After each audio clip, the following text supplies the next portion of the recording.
Welcome to the Thin Blue Line Outdoors Podcast. This pig came battling. Just ended up puking last night. It sucked. Whoa! Ah! We gut it, we wrap it in tinfoil, throw it over the... Sync it up. All right. All right, everyone. This is podcast 102. So it's crazy again. I keep saying it that we're over 100 podcasts now. We started doing podcasts in 21 or 22 now. I don't remember. And as I've said before, we are definitely more of a video brand, and that's our number one project. But we're going to try to stay steady, do all the podcasting and all that good stuff. But I got my good friend here, Kody Gravitt. Last time we would have saw Kody would have been podcast 90 something, and we broke down our early October success because we had a great October as a team. Kody and myself, we both killed our biggest deer we've ever killed. We recapped that. Definitely, you guys should check that out. And then Brock also killed a big one, and Kyle killed 2 does in October. I believe so. I believe so as well. So, yeah, it was a great October for the team because there was some other kills and all that good stuff. But Kody's here to recap the rest of his year, which he got into some action. And then we'll talk about just kind of the future of what 2025 holds. I know we already kind of talked about our goals the last podcast that you guys should have listened to. It just came out yesterday. I had to think about it. But we're going to talk about kind of what our plans are and what we have moving forward for 2025. So, go ahead, Kody. This season was one definitely to remember. I couldn't ask for anything better. I wasn't expecting anything great to happen, and killed the doe on October 8th, killed my biggest buck October 16th, and I'm still kind of in shock about that. But after that, it got slow there for a while. Mm-hmm. I was finally able to connect on a doe. Well, I thought it was a doe. You made a great shot. I was happy with everything except for, I looked back on the video. I'm like, oh, man, that doe smoked. Mm-hmm. And then, it wasn't a doe. It was a little spike buck. I know things happen. I was hard on myself about it, but the way it set up, if you look on the video, you see that the spike buck come out of the creek bottom, had fawns behind it. I'm like, there's no way that's not a doe. Mm-hmm. Its ears were up. I'm like, awesome, seen it. Flipped the safety off the crossbow, gave it hell, and then it took off running. I didn't even notice it till I grabbed onto its legs and pulled it out to tag it. If you go back and watch that vlog, when Kody's doing his interview, like as he finds the deer, You keep saying doe. You never mentions a buck because you could tell you truly thought, oh, this is a doe. So I'm assuming sometime when you kill the camera is when you go, oh, crap, he's got nuts. Yeah, actually, I forgot my knife. I forgot everything. Yeah. I'm like, oh, damn, I got to go get all that stuff. So I'm like, I got to get the side-by-side anyway to get it out. So I go home. I'm like, I asked my lovely wife, I'm like, can you help me get this in the back of the side-by-side because it's difficult. Mm-hmm. So I go get it. I grab onto the legs and I pull it out. I'm like, oh, no. I'm like, well, maybe it's oh, no. Mm-hmm. Like, all right. It is what it is. So I did the right thing. I measured them out. They were under 3 inches, so I could use a doe tag or antlerless tag on it. But, things like that happen. Oh, yeah. And it's disappointing, but, I'm thankful for the meat. I'm thankful for the shot opportunity. Mm-hmm. And, with that, the whole video on that, I'm like, oh, man, like I went through the spiel at the end of it. I'm like, man, this is awesome. Like, this is the best video I've ever made. And then I'm like, oh, damn, nobody wants to watch this. It was a great video. It was. And I want to clarify, when I slow motion it and zoom in, there's a brief second where you can tell it's a spike. But you got to realize I am zooming in on Kody's video when I do that and putting it in slow motion. So it's not like, wasn't like it was 10 yards away, No. So from where my stand was sitting to where I shot was probably 37 yards, I think, right about there. So, and in that time, I'm like running through my thought process on it. I'm like, all right, there's the fawns. There's the doe. She was bigger. I'm like, that's no brainer. Shoot her. Yeah, 100%. It is what it is. You learn from your mistakes and move on. I don't know. I don't care what people shoot, whatever makes them happy. But I'm thankful for it because it was second to last day of my vacation, and I had spent 20 days in the woods, and that was the only animal I got to shoot. So I'm happy about that. Mm-hmm. So moving on to shotgun season, I was sitting in my stand just off of the old pasture down there, and I'm like, I've never sat here before. And I've set it up here, and I've always blown it off. Well, the deer are over here. They're over here. I said, I'm just going to sit here.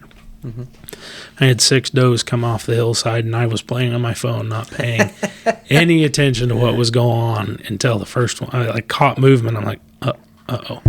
Like, I'm not ready. I don't have my gun up. I'm like, I'm not prepared for this at all.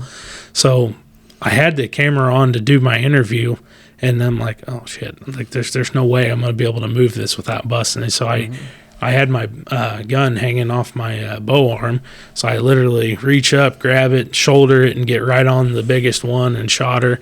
She and I wish I would have got it on camera, because this was it was interesting. She runs into the barbed wire fence, like trampolines backwards. She goes underneath the fence and gets in the field.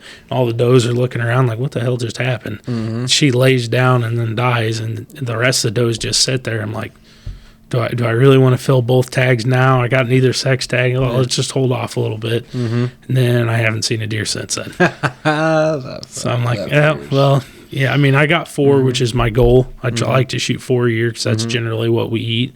Like, since I shot mine October 8th, that doe's already gone. We've ate all the steaks, all the burger. We usually go through 10 to 15 pounds a week of deer generally. So, I mean, if you get 30 pounds of deer, that doesn't last very long. Yeah, and you and I think a lot of people don't realize it's not like, you kill 100-pound doe, 120-pound doe, whatever. You're only getting 30, 40 pounds of meat, maybe, if you're lucky, 50. Especially once you do a shotgun, one of my favorite shots to take when it comes to bow or gun is with a gun. Man, if they got both shoulders rolled backwards, I blow it right through the shoulder because they don't run. Or even with a bow, if they're slightly quartering away, and you could go through the heart and lung area and you hit that backside shoulder, again, they don't run very far then. Well, if you do that with a gun, you're either ruining both shoulders or one shoulder. Just depends on the situation. I mean, it's dead deer. You're still getting all the meat, but you are ruining meat, especially with a gun. So. Exactly. And it's shot placement can be tricky on everyone. You got to shoot in the heart. I've had more missed opportunities because I used to shoot that little crease above, right behind the elbow, like you're right in there, like they do on TV. And I'm like, I've missed more deer doing that. Low? Yep, missing them low. Yeah. They're gonna duck. I've never had one duck yet. Yep. So it's just I shoot lungs, the gun, bow, and I do love shooting them in the shoulders, but I've ruined a lot of shoulders doing that. Yep. It's shoot them in the lungs any day. Yep. I try, what I try to picture in my head when I go to shoot, whether it's a bow or gun, top of the heart, lungs, because I know if I'm a little low, I'm okay. If I'm a little high, I'm okay. So that's usually where I aim, just right there at that point. And I think I can speak for you. I know I'm very happy with them. I think you are too. The Rack Broadheads were great this year as a team. I don't think we had any issues with anybody using the Rex, and everybody used a little different. I used the HXP, used the XPs.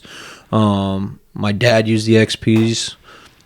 Colton used the FX4s. So I think we killed a deer with every broadhead they had. Somebody did.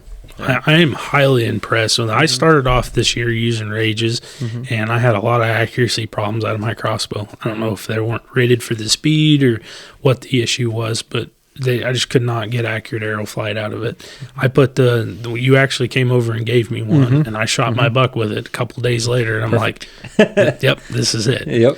He gave me two clips, one to practice and one to hunt with. I shot it in the target at 50 yards and hit right where I was aiming. I said that'll work. Next night or a couple days later, I ended up killing one with it, and I'm like, I'm hooked. These are legit. These are the real deal. Yep. I plan on trying to kill a hog with one, so I'm curious to see what that's going to do to a hog. So I'm assuming I'm not worried. I don't think you have anything to worry about. Yep. So, we talked about your last deer, which, mind you, that doe, if I remember right, there was blood everywhere. It was a bloody massacre. Yeah, 300 blackout took care of her. She didn't run very far. Yep. You brought up the buck doe story. It's funny. I shot, and I think I talked about this in podcast 100, I believe. I shot a shed buck already, and it was still 2024. It was December. We have a late antlerless season in our county, and very similar situation. 3 deer come out, 2 are yearlings or a small doe. I think one was definitely like a yearling, the other one looked like just a small doe, and then the bigger one. So I'm like, okay, that's the big mature nanny doe. I'm going to shoot it, and mind you, I'm using a 350 Legend CVA Scout. I can reach out there and touch them a little bit. It was 110 yards. They were not feeding any closer, so I was like, bring it. And smoke him. And I watched. I could tell he was getting ready to crash at the edge of the field, but I didn't see him go down. I still had like 15 minutes left, so I'm like, I'm going to go and walk over there. Because I was a little worried if I shot a little back, but he was quartering away from me, so it worked out perfect. He only ran like 40 yards and died. When I walked over there, I could see him. But as I walk over there, I can just also, as I'm walking up, the more I walk towards him, the bigger his frame's looking and everything, his shoulders. I'm like, uh-oh. What happened was. Yeah. And the first thing I saw was nuts, and I'm like, oh no, and I'm like, man, I am positive, because I looked through my binos and my scope. I'm like, I'm positive this isn't a spike. Well, then when I got a hold of his head, I'm like, he lost his antlers, so he was probably a 2-year-old, if I had to guess, maybe a 1-year-old. He definitely wasn't 3, but yeah, it happens. It does, and I've seen. Mm-hmm.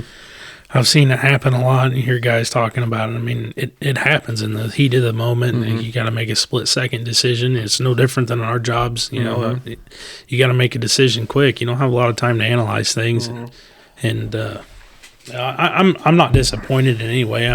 I should have known a little better, but I mean, I watched that footage probably 100 times on repeat from where he came out of the creek and then came up, and I shot him like there's no way, and then right at the last second after zooming in on the camera, I'm like, there it is. Yep. But where he was at, you can kind of see he moved in front of a tree and he picked his head up. That's it. Yep. But I mean, it does happen, but I'm not upset about it. I'm grateful for it. I think I got like 35 pounds of meat out of him, and we stripped him clean, took ribs, everything out of him, but I'm thankful for it. Yep. Yeah, that's the same thing here. Yeah, did I plan on shooting a shed buck? No, but he's still meat in the freezer, and I'm not upset. Like, it's going to be good eating, and I don't think we've ate on him yet because we're still eating on the other deer. But I got 3 in the freezer. That's what always my goal is. We eat about 3 deer a year for us. Now, I'm trying to get a 4th one. I'll kind of recap my hunt from tonight. So it's January 9th as we record this. I'm trying to get a 4th deer because my in-laws want one. So trying to get them one. And we had nobody for a couple years that killed any does off of this farm. But this year I've killed one, and my dad killed one. So now I'm like, we could still probably use 1 or 2 more killed on this farm. And went hunting. I jumped a spike at 20 yards. I didn't even see him until, I don't know who was more surprised, him or me. But that was, saw that walking out, and then I didn't see a deer again until the last 15, 20 minutes of light. All came from the neighbors. 5 does, pretty good sized does too. Good mature does. But they never, I don't even know if they crossed the property line. They were real close to that boundary line. But they were like over 100 yards away still. So, but it was a good hunt. I'm happy. It was good just to be out. I will say this, okay, we're not sponsored by any apparel. Always have been. I know Kody is too. Big First Light fan. Real big. Obviously, Cody's rocking the hat right now. Very big First Light fan. I don't have anything bad to say about them. I bought my first pair of bibs, or first apparel period, from First Light before 2020. Like 2017 maybe, 18, somewhere in there. And these bibs, and the Solitude bibs and the Solitude jacket were two of the first things I bought. The bibs finally broke. They broke on me last year, but I was able to kind of make do. Well, finally this year was during the second gun season. They were just past the point of even using the zipper. Was completely busted. So I want to try something new. As much as I like First Light, I will say I bought their Solitude, and it's not their warmest one. The Sanctuary is the warmest one. I've heard good things. The Solitude, I would get, like, today I would have been cold if I was wearing the Solitude. I wouldn't freeze, but I would have been cold. But, you know, for November weather, it's perfect in my opinion, usually. I decided after seeing it, and I got to see some of the clothing at the Iowa Deer Classic last year, I'm like, you know what? I'm going to try Kody Silence. And I bought their bibs. I forget what their model is called. It's their warmest bibs they got. Cold Fall. Is that what it is? Just bought a set of them a couple weeks ago. Brother. They're amazing. I am pumped. Like, I can go into nothing. My Solitude jacket's fine. I have no issues with it. I'm buying their jacket. The only thing that got cold today, because it goes to -10, I think it says. I'm pretty sure it's -10. The only thing that got cold today was my upper body got a little cold at the end, which I was wearing First Light, not the bibs. And mainly my shoulders where the bibs would stop. Legs completely fine. And all I had, too, mind you, I had the sweatpants I'm wearing now is all I wore underneath them. I didn't wear anything, like no base layers, no nothing else. I could have wore warmer socks, so my feet got a little cold at the end, and obviously my face and hands got a little cold, but I'm looking right into the wind, and it's, you know, it was real feel of 19 out. So, but everywhere the Kody Silence covered, I was warm. And I'm like, yeah, I'm buying the jacket 100%. It's not, so I bought them probably about a month and a half ago. Like, my First Light set, similar situation. I've had it since 2020, and I've used and abused it. It is, it's First Light, if you're listening to this, I'd love to test your products because I don't think anybody can tear them up like I can. But I've put it through the paces, and I had the Solitude and the Sanctuary 2.0s, and they were amazing. No complaints, but they've seen a lot of things, lots of things. So, you know, I'm like, it's time to upgrade. Let's buy something. Let's try it out. And I seen an ad on Facebook. I'm like, all right, let me look at it. And I'm a big fan of wool. I love wool clothes. The only thing I don't like about wool, my only complaint, when you get those stickers and stuff in there, they are a pain in the ass to get off of there. Yes, they are. I would agree with you. Warmth, there's nothing that competes to that. Like, it doesn't even hold a candle. You know, the First Light stuff's good, but it's not that warm compared to that.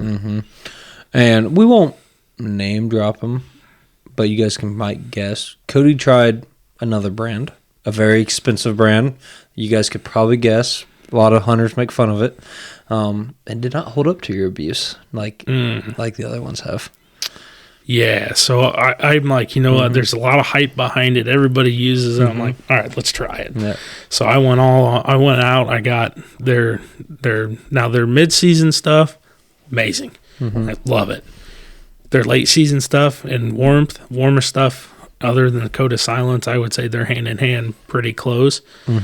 Price, not even a comparison. The other one's way more expensive, but durability, 5 hands down. They are awful. First time I wore them, I put a big hole in them when the insulation was coming out. I'm not a fan. It might be why when you go on the outdoor channel, usually the people wearing that kind of camo, usually they're in a nice big redneck blind.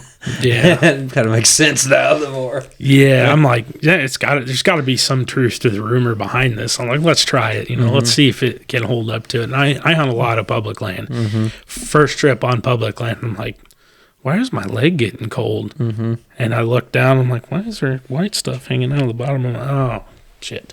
So, yeah, it was, I sewed it back together, and I have put my expensive sledding clothes back in the closet, and I think that's the only thing they're going to be designated to, because I don't think they'll hold up to my style of hunting. Yep. So that actually, I know we didn't plan on talking about this, but I think kind of brings up a point.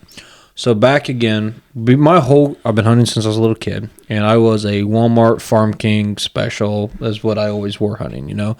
And honestly, I had to buy a new coat or bibs, you know, every other year probably. Sometimes when I became an adult, almost every year, I'd have to buy, you know, another $100 pair of bibs, $200 pair of bibs, whatever. Well, they were about $100, I think, back then anyway. I don't know what they are now. But anyway, and I used and abused them. They can't keep up when you hunt. I know you're like me. We hunt a lot. Yes. So whether that's whitetail, you know, ducks, small game, you know, then we started going on trips, all that good stuff. So yeah. So finally, I decided I think it was 2016. I think 2016 is when I did it. 2017 is when I made the purchase. I did a cost breakdown of Sitka, First Light, Under Armour. I'm missing a fourth. Oh, Nomad. And then I bought a piece or two of everything and just see what I liked. And I have this Excel sheet somewhere still. Under Armour, Sitka, and First Light at that time were all reasonably about the same price. Nomad was definitely cheaper, but the product was cheaper. So I ended up scratching out Nomad at the time.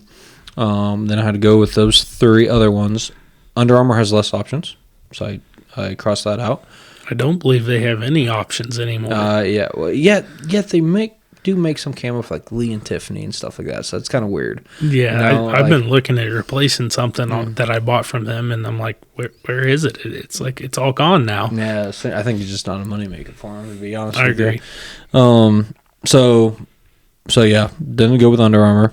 So then I had First Light and Sitka, and honestly, the stuff from First Light I just like better. And I bought, I didn't buy anything expensive at the time. I bought like their mid layers and stuff like that. And by far, First Light, I liked it better than Sitka at the time. And then I ended up going with First Light. And like I said, I pretty much, and this was before they had their whitetail stuff. Like I got the old, the Fusion, not Cypher. Yeah, Cypher. Yeah, I think it's what, because the Spectre, I don't have anything. I don't have any in Spectre. And I got a lot of their base colors and stuff. But essentially what I'm saying is, so I bought it, let's say 2017. Now it's 2025, and I finally have I had a couple things breaking me in like 22, but buy once, cry once, and I've definitely say I've got my money's worth out of it. I'm not mad at First Light at all. I got my money's worth out of those bibs. So what I'd recommend to people is, if you're looking for a good outer layer system,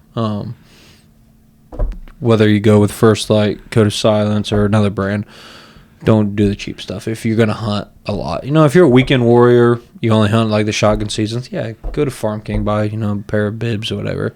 But I definitely think if you're going to put in 50 plus days or more, you should buy the good stuff. Yeah, I think I was at 20 days the end of October. I hunt about 20 days a month, and during the rut, I hunt just about every day. And it's hard to find things nowadays. Everybody wants to sell you this and that or this feature, and you got to find what you like, find what you can afford. The most importantly, then find what makes you happy. Run through situations in your head. How can I use this? What situations can I walk in with this? Is this going to be something I have to carry in? And brand X that I bought this year is something I have to carry in. But so in my closet right now, I've got First Light gear. I have some Numa gear. I have brand X and Code of Silence. And everything or every piece does its own job, and they do, the wool versus the synthetic. You can go days talking about the differences, but find what makes you happy. And my hunting is all situational. I don't like hunting in the rain, so rain gear isn't really something that I need. I don't need to worry about if it's waterproof, but it better be windproof in Illinois because it gets windy and it gets cold here. Just finding. And my big thing is warranty, because I am extremely hard on hunting gear. Like I've burned through. I bought some Under Armour stuff last year for turkey season. They made it one hunt and they were toast. I shot my bird, got up. I'm like, oh man, these look like my cat destroyed. I walked through some briars and it just destroyed them. So I don't know what I'm gonna do for next year. I think I'm gonna sit down and kind of break down what I want, my needs and stuff. And warranty is a big thing, and there's not very many manufacturers that offer a lifetime warranty. I think Badlands does, Numa does, Scree does, and I think there's maybe one or two more that, like, no questions asked, rips, tears, holes, zippers, lifetime of the thing, they'll replace them. And if I need to get my money's worth out of it, because this stuff's not cheap. No, correct. And you hunt enough, yeah, you definitely, I agree with everything you just said. Yeah, so essentially buy good stuff. Don't buy the cheap shit. pretty much Just it buy when it your comes wife to some flowers. And Exactly. it'll be all right. Yeah. You can do it. that. And if you're a fellow first responder watching this, I can tell you for positive, I know Sitka, First Light, Kody Silence, there's another one, Badlands, and I know there's a lot of them that give law enforcement discounts. Pretty good discounts, too. So you can, a lot of times they either have GovXID, if you guys are aware of that, or you can go to like GuideFitter or something like that. And some of them, like First Light, you can actually sign up through their website and do it that way. So I've done First Light and Kody Silence. I think those are the only ones I've done, and they've been good. So Yeah. So what are your plans, or like what are kind of your expectations, like personally for this coming year? Like what do you want to see happen, and what is your expectations from the team this year? So number one, 2024 was by far our best year yet, and every way. More sales, more video footage, more team interaction, more kill shots, more, again, feedback from the team, and more team members. Very happy all in all with 2024. There's definitely some things we can improve on. So number one, start out for 2025, what we have on the schedule right now, and I don't have the dates in front of me, but some of us have a hog hunt coming up in February, Valentine's Day weekend. Sorry, wife. But so that's always a good trip. That'll be good. March, we got 2 show dates in March. Beginning of March, we have the Iowa Deer Classic. I'm super happy to return to that. Last year I was super nervous, didn't know how we did. By far our best show we've ever had. So I'm really excited to go back and do that again. And then we always have our home one, the Illinois one, which we do consistently well there every time. Iowa was better for us, but we did good, and Illinois won, and it's always good to see our hometown crowd, essentially. We're only 45 minutes away from Peoria. And then I know we'll do the Illinois Deer and Beer Fest again. They haven't announced those dates yet, but we'll for sure do it. In between that time frame, I think I'll probably be doing a Lake Michigan trip with Ryan again, and I don't know all the details. I'm just the guest on that one. Obviously we have turkey hunts. But I know from me or the brand personally, what I expect us to do is get better with our storytelling ability. That's one thing I think we lack, because I caught myself, and because the first couple of years we were lacking in kill shots, it'd be, this year, I think I just put out vlog 13, I think. Either vlog 12 or vlog 13. We're for sure going to have one more, maybe 2 more, so I think we're going to end up with 15 vlogs. Every single video has had a kill in it. Maybe not. I think there was only one video that didn't have the kill shot in it, but it had a dead. It was when I missed my buck and Dad killed it. I think that was the only one that didn't have a kill shot on it, which is awesome. Everybody likes kill shots. We like that. It's awesome.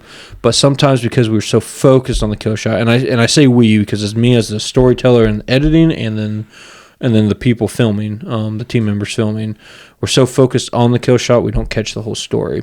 So 2 things I need. I need the team members themselves to think about, okay, every time I go out, how would I tell this story? And here's the thing, you're going to do that 9 out of 10 times. 9 out of 10 times you're going to build that story to end up, I killed nothing.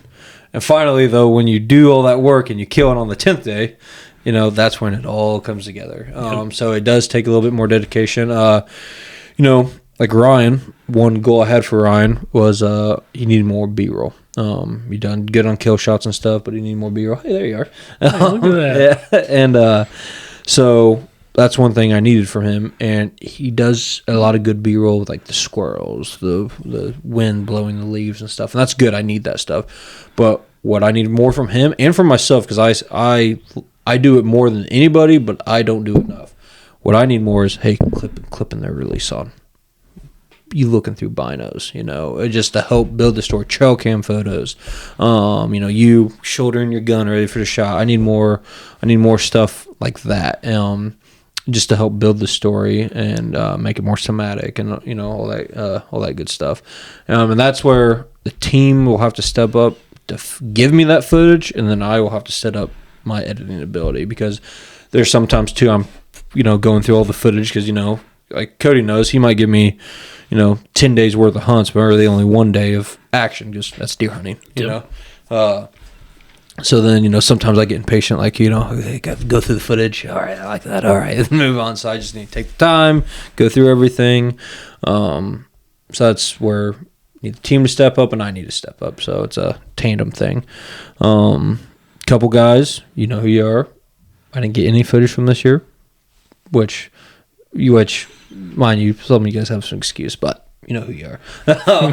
So obviously get them in the action because they're good hunters and they'd make good content. We did add, everybody likes drone shots. We added a drone. It's actually behind you right now in that box.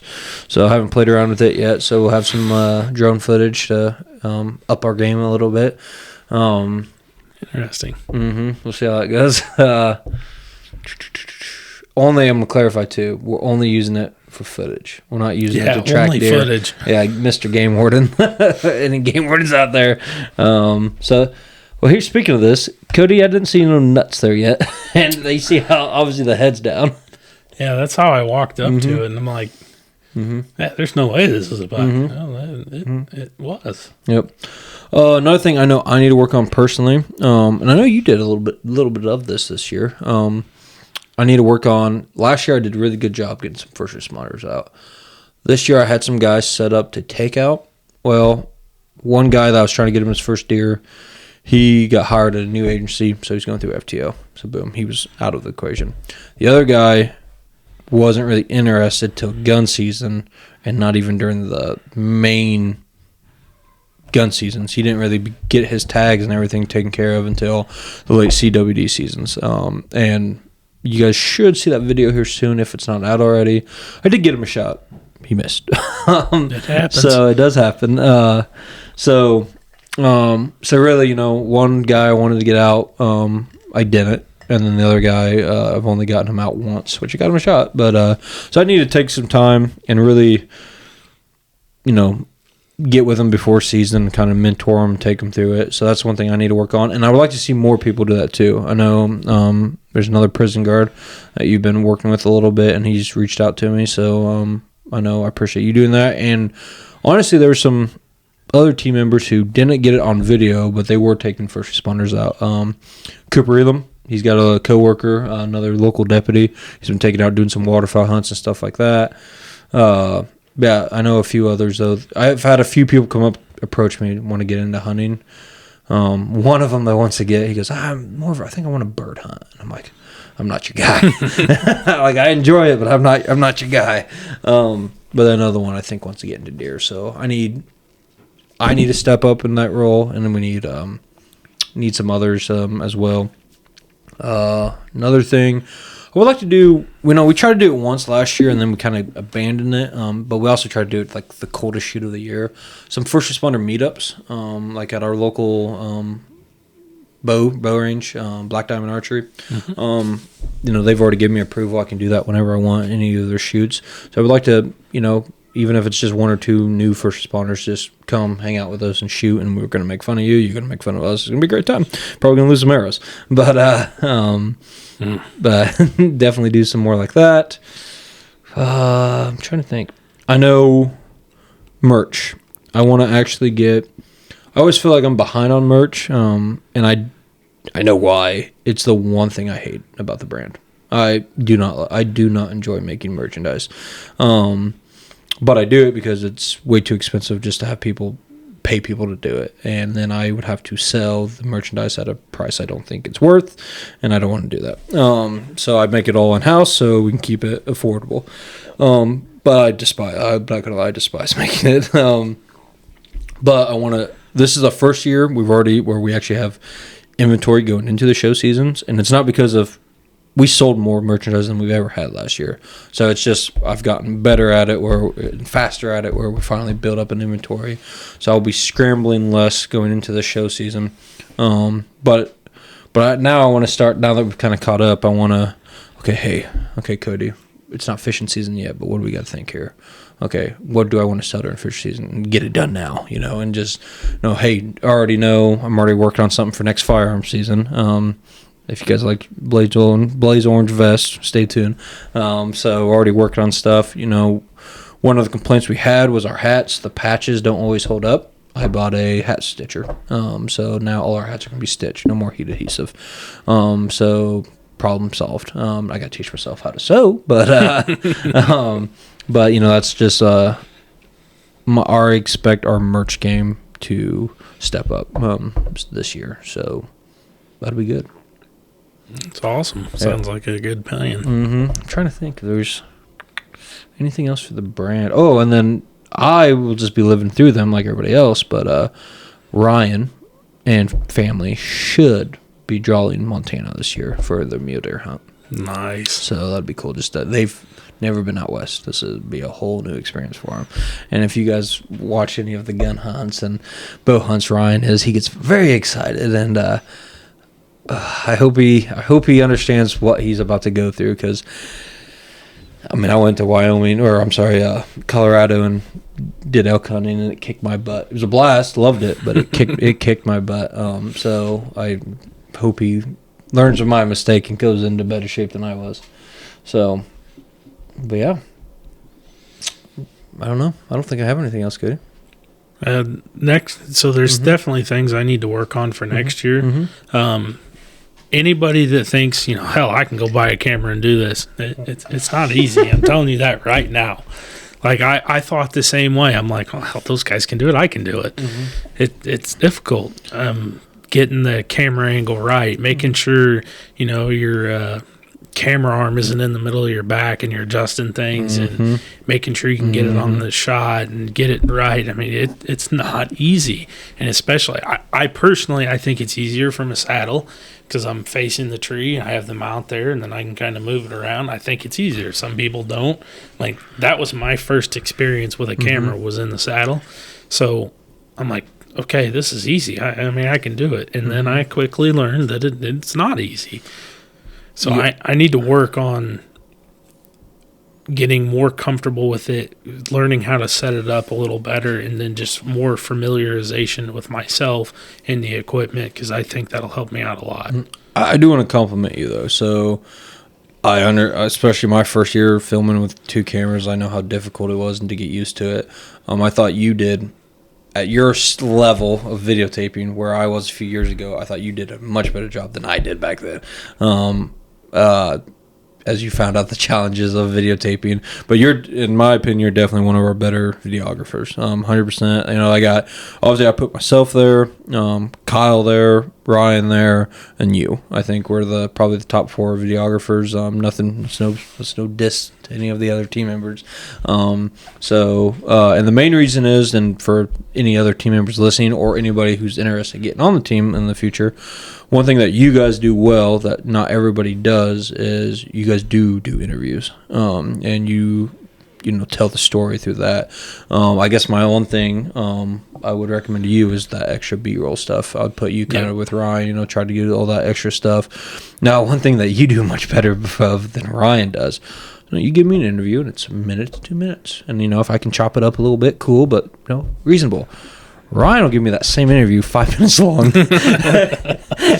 And I'll be sitting there like, I can't have a 5-minute interview, Ryan. So for people that don't know, I give my SD card to Johnson, and he goes through it and does his magic on the computer. And so I'm pretty sure you've seen it. So when I'm in the stand, like, if I don't like the way, I will dog myself terribly. I will take the same interview and I will do it 20 times till I like the results that comes out with it. I'm like, God damn, you idiot. Why are you doing that? Like, you can't, like, it's not October 8th. It's the 10th, dumbass. Yep. I'll just go through everything and I'll beat myself up about it. But I mean, it's making me better in getting it. Like, I noticed when I first started, I'd do 15 or 20. Now I'm getting down to where, 5 or 10 of them. Okay, I can see the improvement in there, but it's not easy. None of this is, it's not just jump in the tree and do it. But yeah, I do need to do a better job of, like, getting more footage other than just like the deer and stuff like that. But that's all things you can work on over time. 100%. Like I said, I don't do enough of it, but now, as Cody's talking about, missing some shots, I've missed some shots before. That's why, or when I mean shots, I mean with the camera. Obviously, I've missed plenty of deer as well. But that's why when I go to the stand right now, I have...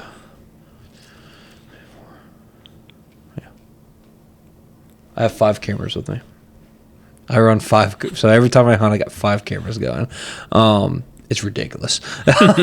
So I'm running. It is ridiculous. Yeah, with the XA11 right now, the big camera that I always use, 4K. That's the main camera you see on most of our videos. That's I use that with. I got a GoPro 7 on top. That's just I do 1 or 2 things with that, depending on what's happening. I either face it down so I get a wide view of whatever's going on, so it's my backup. You know, hopefully I get the kill. Or if I know a bunch of cameras are already rolling, I will turn it to face me. So then you get that kind of view as well. But then I have a DJI Action 1, which is really recommend it. But then now I got the 3 because, damn it, Kyle Ulrich got it, and I could tell side-by-side comparison video quality, his is better than my 1. I couldn't take it. So then I bought it, which Garrett's running the 1. My brother Colton's running the 3. And then I also have a GoPro Hero 10, I think. And that's my extra. And I always do different angles, essentially. I will tell you this. I prefer the DJIs over a GoPro. They do better in cold weather. I've had less just issues with them in general. But the GoPros work well.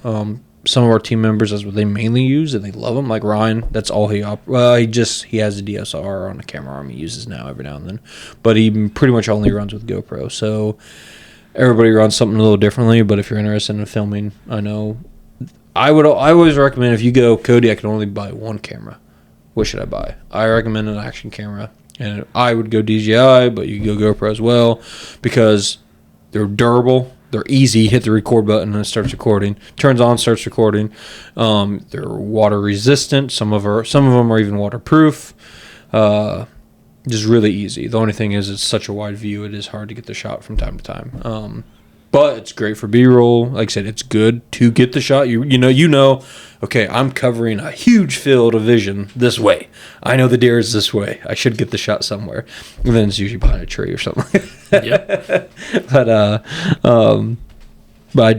would recommend that. I don't recommend a DSLR. And the reason I don't recommend that is it takes 2 hands to focus usually. And now if you run an autofocus, you have the risk of, as you're on the deer and you're getting ready to pull back, all of a sudden it focuses on a tree limb or something like that. So, if you do run autofocus, you have that risk. Now, if a DSLR will be higher quality than most cinematic cameras like this, unless you go in like the R10s or whatever they are, the big movie ones. And they're cheaper than those cameras as well. But again, you need 2 hands. If you're going to be filming something, like I'm thinking about getting one to upgrade our photography skills for our sponsors, for just our website and everything like that. And then I could film in 4K and like a much higher resolution as well. But I would probably only pull that camera out if I'm going with Kody, I'm going to film him. My self-film hunts, I'd still use the XA11. So that's something I know I'm looking into. I know my big purchases this year for the brand was the Stitcher and a drone. But that's probably going to be the next big purchase for the brand. Another nice camera. So camera stuff's not cheap either. I bought one this year and I didn't buy a very expensive one, and I'm pleased with how it turned out. And I'm messaging these guys. Very pleased. I don't know how to use this thing. I know how to turn it on. I don't know how to adjust the settings on it. I don't know what the hell. My first hunt I had this year, and I don't even think I used any of the footage of it. I think I deleted it all because I couldn't figure out how to turn the damn light off of the camera. As soon as it started to go dark, night just looked like like a spotlight deer. I'm like, oh, no, we can't have that. Yeah. So I watched so many YouTube videos learning how to use this thing. I didn't know your camera had that capability. It does, and I wouldn't recommend using it. Yeah, it would be good. Bloodtron at night would be maybe the only time you hell, you have to carry a flashlight. Yeah, exactly. Yeah. So I forget your model, but Kody is Panasonic, right? Yes. Kody is using the upgraded version of what Kyle uses, Panasonic. So Kyle has the same thing that Kody has, but he only has the 1080p version, where yours is the upgraded version that's 4K quality. Yep.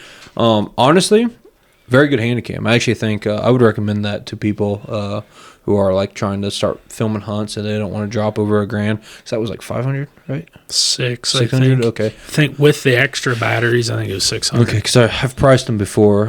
I know my first camera I used to self-film my hunts was a Canon R800 1080p. Honestly, I'm more impressed with the Panasonics. And I'm a Canon guy. That's what this is. But for the Handycam versions, if I would go Panasonic. I'm very happy with yours and Kyle's quality. Your guys' audio is better than the R800 I first used. Don't get me wrong, the R800 was a good camera. Did good for me. I didn't have any complaints, but now comparing it, I like the Panasonics better when it comes to that.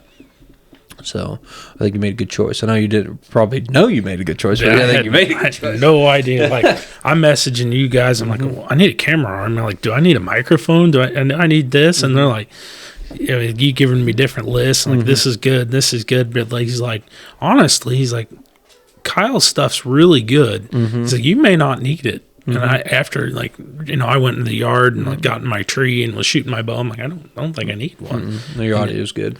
Yeah, and it just you don't have to have the best of the best stuff to get into this. Like you can use a lot of things, like the action cams. I still have my GoPro and I have a Tacticam. I had a Tacticam. The Tacticam had an unfortunate washer accident and is no longer with us. Rest in peace. Did you like those?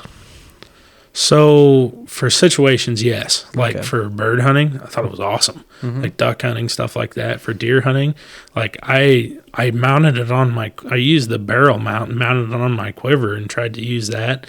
I don't like it because the bow has so much vibration and it gets all blurry and stuff. I don't think it's a good option for bow hunting. Now, if you had it like mounted to a tree or in a camera arm or something, which I'm sure you could rig something like that, but I don't I think it would be a bad option. I'll be honest, I didn't like them. I had 2 Tacticams. I sold one to Steve. And I forget what I did with the Hotshot one, which is a cheaper version. I didn't like them. I had issues with them, and it was just easy. It's just easier with the action cameras, personally. I agree. Because last year was my first year ever filming anything, and I used the Tacticam on my bow, and then I had my GoPro in the tree. And my GoPro's great. I think it's a good camera, but the battery life was like 10, 12 minutes, and the batteries were dead. They don't like cold. No, they don't.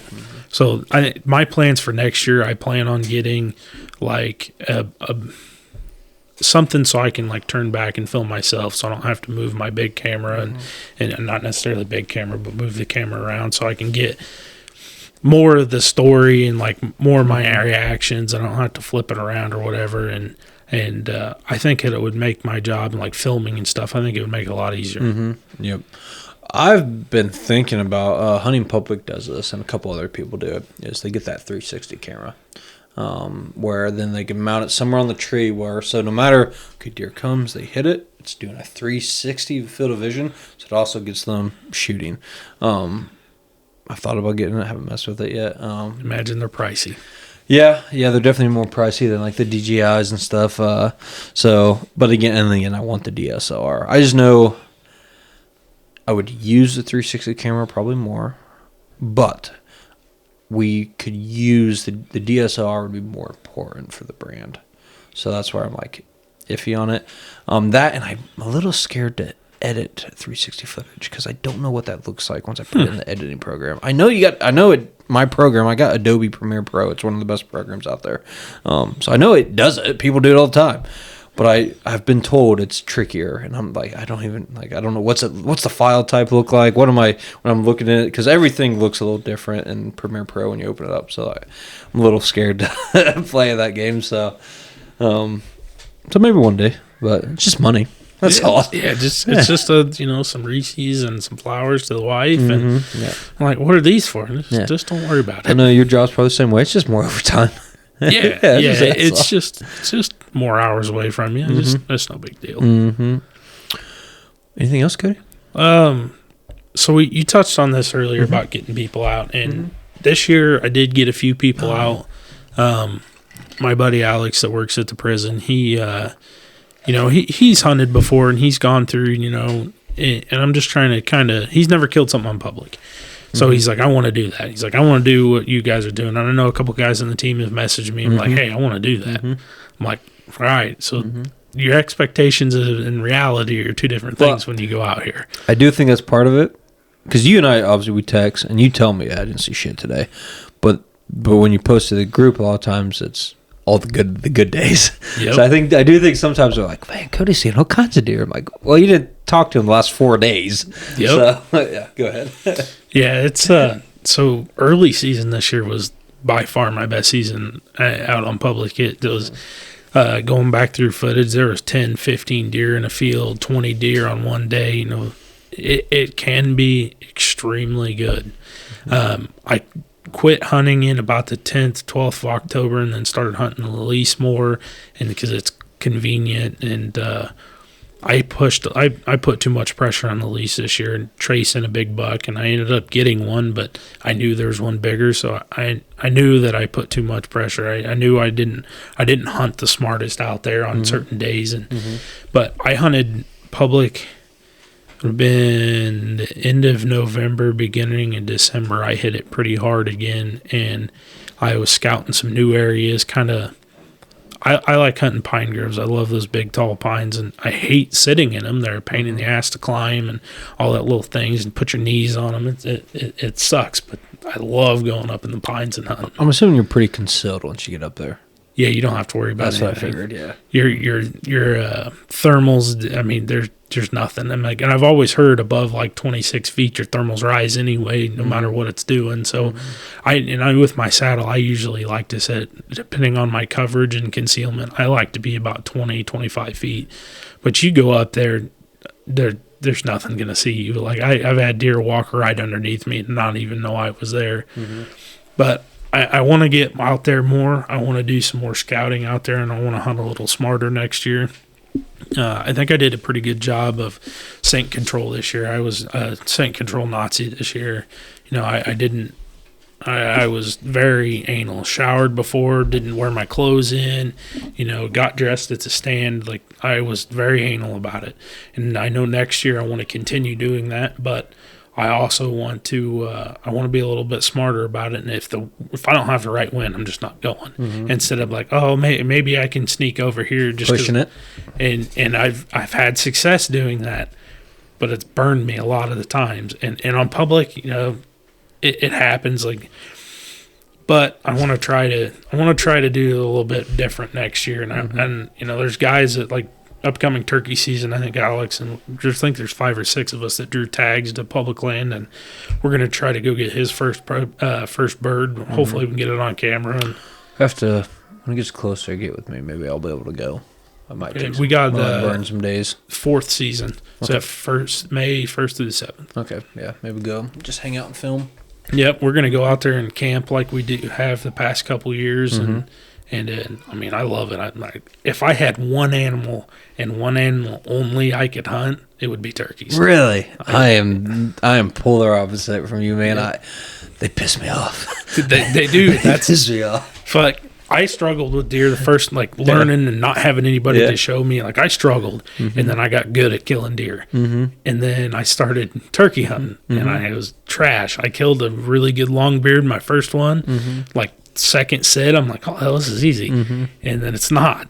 And then I went 6 years without killing a bird. Yeah. I killed one in Missouri 2 years ago, and I killed one last year. And I'm like, yeah, their brains are the size of a damn pea, but they can outsmart me, and it pisses me off. Yeah, I just get pissed. And I've killed a lot of jakes. Over the years. Only killed a couple longbeards. And I still go. It's the only thing to do that time of year, and it is cool, when you get a good turkey day and they're really talking, it's fun, 100%. But I almost get more joy. Like, I got Kyle's first bird last year. That was funny. I know. So I told him ahead of time, like, hey man, if it's got a beard, it dies. Like, I'm not a trophy turkey hunter. Like, They're hard enough to kill. Yeah, I'm like, I don't care if it's Jake, if it's a bearded hen, shoot it. I don't care. So anyway, I got my Jake decoy out in a hen. We got 2 Jakes coming in strutting, and there's a big long beard behind him. And I saw the big long beard, and he knew something was up, and he started moseying away. The Jakes are like 20 yards away from Kyle, and I guess Kyle, I didn't realize he was waiting for me to say something because he's watching that big long beard, and he's like, I guess he was thinking like, is Kody gonna be mad at me if I shoot this Jake? And I guess he was trying to talk to me because we're a couple feet away, so like, we couldn't really communicate well. It was like the thing I saw the turkeys come. I'm like, to our left, here they come. And that was the last thing we had communicated. And so I'm filming them over his shoulder. The video is perfect. And he said, he said, should I shoot the Jake? Doesn't hear me. When he kind of tilted to see me, and he just hears me go, shoot him. So, oh, okay. And then, he picked all right, I got permission. Let's do it. Yep. So, and then, he knocked the Jake down, which I was going to say, one of my favorite videos from you was from turkey season, though, when you killed the tree. Oh, yeah, I killed the shit out of that tree. You're like, I don't know what happened. Slow motion, you see the tree fall down. I thought that bird was dead. Yeah. Like, I'm sitting, that's where that exact spot is where I killed my turkey at last year. The tree's out of the way now. Yeah, it's gone. I don't know. I'm like, I don't know what happened. Like, I went to the real estate office. I got in there. I'm like, all right, I'm down to tournament. My father looks at me. He's like, what are you doing? I'm like, I'm gonna find out what happened. Like, I'm investigating this. Went in there and I watched it and like zoomed in, and I'm like, oh no. It's funny, and I played it back. If you guys go back and watch that season, you see, like, in slow motion, you see the tree just fall down. Yeah, it happens to everybody. Like, damn turkeys. But I know, even if I can't end up going to film you guys, I know that it was fun to edit because it is unique terrain that you guys are hunting in, and I kind of like that camp atmosphere anyway. That's what I enjoy the most about it. Like so I say, I love deer hunting. Like that's my bread and butter. That's what gets me all butterflies, and I love it. But if I only had one thing to do, I'm like, I love the camaraderie. It reminds me of like duck hunting. Like, we got a group of guys there. We're not competing. We don't give a shit. We're out there to have fun and freeze our asses off like I did, and not bring the right gear and shiver all night and want to cuddle with your buddy just to try to survive. But no, we've had more fun turkey hunting. Last year, turkey hunting was an experience. It's actually the first bird I ever killed by myself. I had nobody there, and it was like, I didn't care if it was Jake. I seen it, shot it. Like, I don't give a shit. I ran up there, put my foot on its head, and I was screaming. I was so happy. Like, I did it finally. Did it by myself. And that's the atmosphere I like about it. We went back to camp that day, and I breasted him out and took the beard and fan and stuff off of him, and we just kind of like deer hunting. We run through everything, but I mean, the atmosphere is just different. And that's what I like about it. I will say this: obviously, I eat so much deer a year. Like, who knows how much weight and deer meat I eat a year. But I will say this: wild turkey. Oh, it's good. Just had some yesterday. Dude, it's delicious. Listen, hear me out, okay? Got a recipe for you. Listen, everybody loves turkey breast. I love turkey breast. Awesome. But here's the turkey legs and thighs, okay? If I always love when you go to the fair, get a big old turkey drumstick, okay? You can't really do that for wild turkeys because they're too tough. They got all these little bones and stuff in them. Yep. You can't do that. I've tried to do that before, and the flavor's good. It's just too tough. It's not worth it. So I started doing, because again, you got all these legs and thighs, and like, my dad won't eat his turkey's legs and thighs. My grandpa won't eat his turkey's legs and thighs, so they always gave them to me. So I get all these legs and thighs. Like, what am I doing? So here's what I do. I got a Pit Boss smoker outside. I got a red Dutch oven. I take the lid off. I fill, you can do water with whatever seasoning you want, or I usually use chicken broth. That's usually what I use. But throw whatever broth you want in it, and you cook real slow with the lid off. You throw it in the smoker, and you cook that meat down until it's falling off the bone. Okay, however long that takes. Then you drain all that broth, which you could keep that broth for bone broth or whatever if you wanted to. Be very healthy for you. But then you have all this loose turkey meat. You have two options then. One my wife prefers more, one I prefer more. You have essentially sloppy joes, but pulled turkey, which is really good. Barbecue sauce, whatever your choice is, great. What I do is turkey tacos, brother, man. That I'm not crazy about chicken tacos, but turkey tacos. Oh, I will fuck up some turkey tacos, man. Highly recommend it. I've got 4 legs and thighs in the freezer. I might have to try Dude, I'm telling you, that's how I do all my legs and thighs now. Sometimes we do sandwiches, sometimes we do tacos, but I love them. I almost prefer them over the breast now. Yeah. Say, I've heard I think his Meat Eater cookbook. Looking in there, they had this barbecue Korean turkey legs, and I've wanted to take them and throw them in the crock pot and just cook the ever living hell out of them until it fell off, and make turkey noodles, like chicken and noodles, with them and try that. I'm sure it'd be good. I imagine it would be just a little salt and pepper on there. My father-in-law does that with goose legs. I never ate a goose. I had never done either, but one day we had a great day. It was right out here. This was years ago before the brand ever started. We get out here, me and my brother, and I think it was Ray. It was either Ray or Coop. Both are on the team. First 5 minutes, single comes in. We locks as soon as he sees our decoys, no calling, locks in. We shoot it. I turn to them like it's about to be a good day. We were just killing geese left and right. We started calling buddies. Hey, we're out of our limit. You want to kill goose? Come on out. So, my brother-in-law came. We had some other guys come. By the end of it, and mind you, we were actually hey, okay, you kill 2 birds. And sit there. They kill 2 birds. Cool. Another buddy show up, and we're just watching. So we killed, I think, on the end, a 10-man limit. That's awesome. So we have all this goose meat. Oh fuck! Now obviously we kept the breast. I'm like, what are we gonna do? Well, my father-in-law, he knew how well we were doing. He's like, give me the legs. Why? He goes, I'm gonna make goose and noodles. Okay, cool. Delicious. Delicious. I've never even heard anybody doing delicious. that. I don't know if he grew up doing it, because he used to waterfowl. He never deer hunted or anything. That used to be his thing. But he would make the Amish egg noodles. You know what I'm talking about? That's what he'd make them with those. Whatever, I don't know what broth seasoning you use, but then you get homemade mashed potatoes. You put the noodles and meat right on top. Oh man. Yeah, that sounds delicious. Yeah. Oh, making me hungry. And I already had supper. I know. Yeah, my favorite recipe that I do with the turkey breast is turkey breast doesn't taste like turkey. It's more like pork than it is anything. I agree. But I took the breast and cleaned them up yesterday, and I cubed them up and made chunks out of them, and then deep fried them in Andy's Cajun and Red. Yep. My kids ate so many of those last night. I thought they were going to throw up. Yep. I probably had 5 pounds of meat when it was said and done out of the 2 breasts. There was a half pound left last night. We put them down last night. I haven't done that before. I guess I have fried them whole before, and my wife would eat them. But I've heard make chicken strips out of them, essentially, for the kids, and the kids love them. I haven't tried that yet, though. Good. My kids love chicken strips, so I'm sure they would love them. So yeah, I mean, I don't think they'd be able to tell it's not chicken. I know they'll eat the hell out of fried fish. My kids will. So yeah, my kids do too. Yeah, it's a problem, because I used to know hey, Alicia and I knew we got some good ponds here. It's not a big deal for us. Hey, wake up in the morning, let's go fishing and catch 12 keepers, whether it's bass, bluegill, crappie, whatever. We could almost do that anytime we want. So, for most of our relationship, we would do that. So then, we start having kids. We're like, I'll just catch 14, 15, whatever. Oh, no. We got 20 plus. We need 20 plus, which makes it obviously a lot more harder. But that's good. Again, it's good to raise your kids on wild game. That's another reason to get into it and all that good stuff.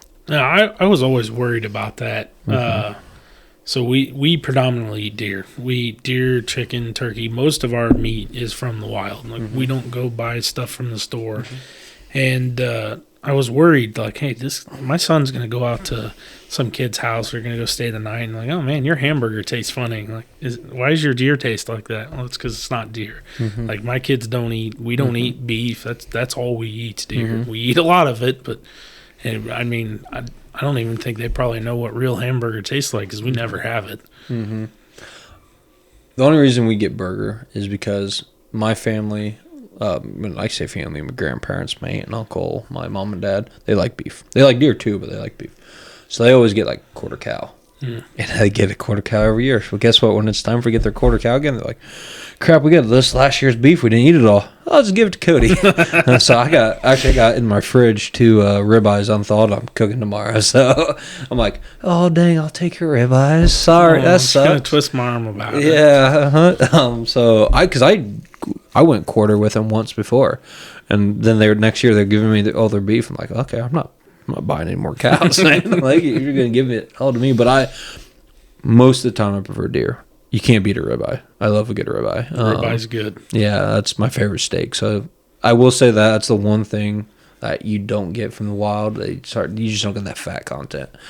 Oh. But everything else, like when it tacos, stew, anything, I prefer deer. 100%. Mm-hmm. Chili, especially. That's my favorite. Big difference. One complaint I have about the buck that I shot this year, he is pretty gamey.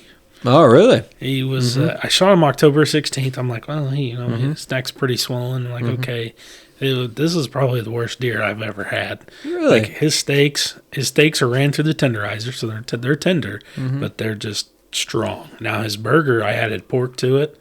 You can't tell it's not a yearling.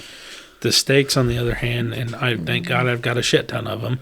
They're kind of like I'm frying them. I'm making like fajitas and stuff, trying to hide it, but or barbecue or whatever. But you process your own? It depends. So I guess him. Where'd you take him somewhere? I took him somewhere because it's warm. I don't have a place to cool him down, and I like to let him hang for at least a day. But early season, I'll usually take him in, and then toward the later season, I just do him myself. Yep. So that's the one thing I don't have to, but I do all my deer. Which so I did my buck. And again, I don't know how long he sat in the walk-in freezer where we took him at. So I had him completely done the next day.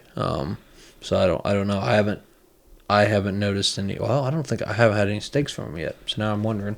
I might be interested to see. I take it back. I had the tenderloins, which they were fine. Yeah, the back straps were great out of it. Yeah, but any like the eye around and stuff in the rear legs. Ooh, really, it was. I smothered it in barbecue sauce and it was edible. But it's not. They don't taste bad. They're just strong. There's a game. Yeah, they're just strong. My dad, he won't eat antelope anymore. So growing up, he killed an antelope and he took it to a processor. They did not get their antelope back. That's one thing you guys should be aware of.